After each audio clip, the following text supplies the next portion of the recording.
U.S. election 2020, Trump's impact on immigration in 7 charts.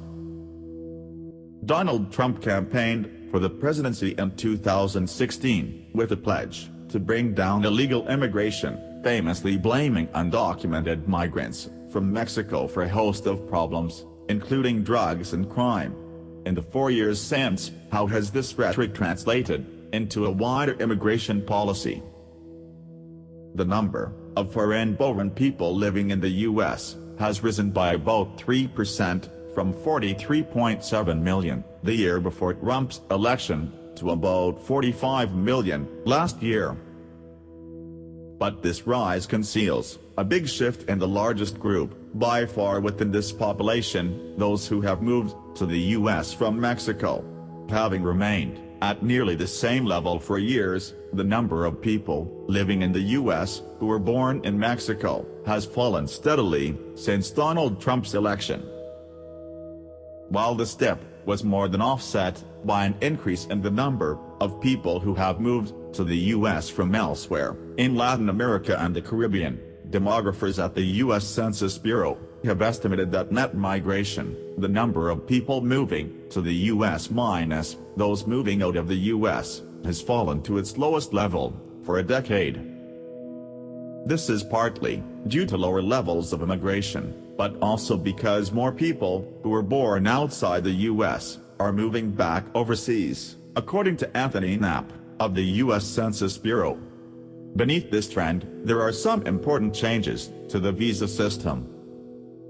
Trump has allowed more people to come to the U.S. temporarily for work, but made it harder for people to settle permanently in the U.S. The reduction in permanent visas, from about 1.2 million in 2016 to about 1 million in 2019, has primarily affected family members of U.S. citizens and residents hoping to join their relatives, with the number of permanent visas sponsored by employers largely unchanged.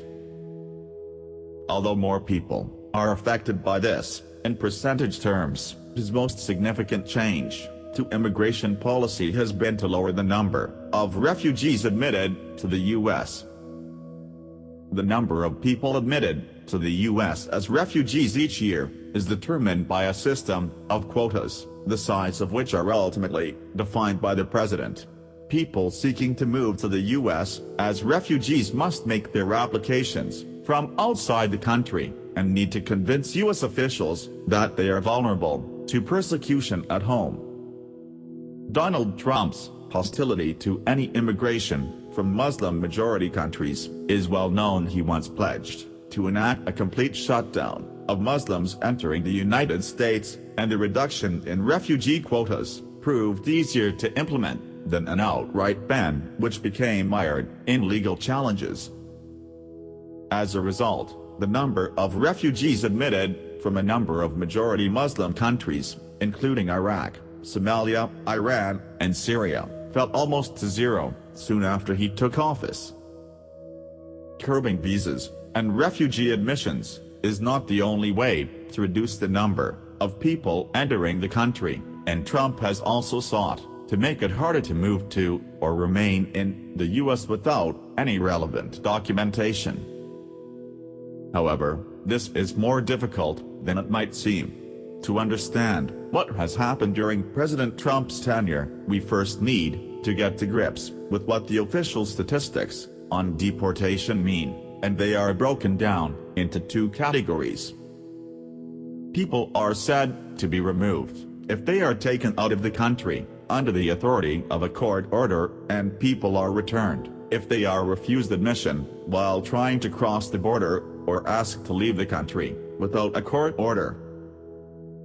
Being removed has a lasting legal consequence, making it much harder to gain re-entry to the country.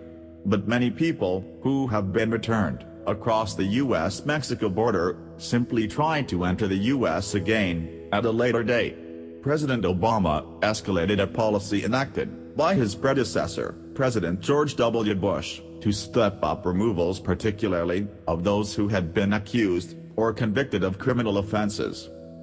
President Trump has not brought about any significant changes to the number of people in either deportation category compared with his predecessor. The U.S. Immigration, Customs and Enforcement Agency, which handles most deportations, has described the current rate of removals as extremely low, blaming a lack of resources and judicial and legislative constraints, among other things. The agency is also under pressure at the Mexican border, where the administration's changes to asylum policy have resulted in a long backlog of cases, sometimes with families separated and children held in detention centers, and asylum seekers being returned to Mexico to await the processing of their claims. Despite widespread media coverage of the border crisis, the data for 2019 suggests that would-be migrants have not been deterred. The number of detentions at the border was more than double the number for the previous year, driven largely by a large rise in the number of families attempting to get across.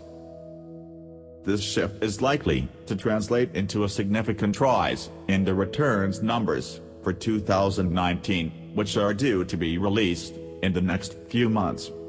One interesting question is whether President Trump's tough stance on immigration is still a major selling point among his supporters.